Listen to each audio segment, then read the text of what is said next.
On the way to Red Hills route, full story. One early morning around 1:30 to 2 a.m., a taxi man was on his way to Red Hills Road. He had just finished his Crossroads route and decided to go where the excitement was. Red Hills Road was still busy in those late hours.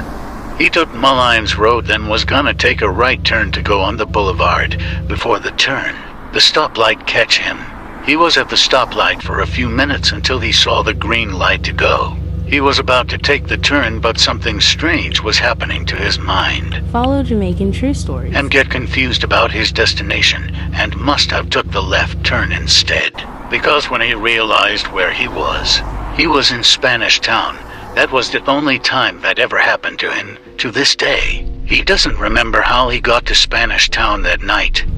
Check out the playlist below for more.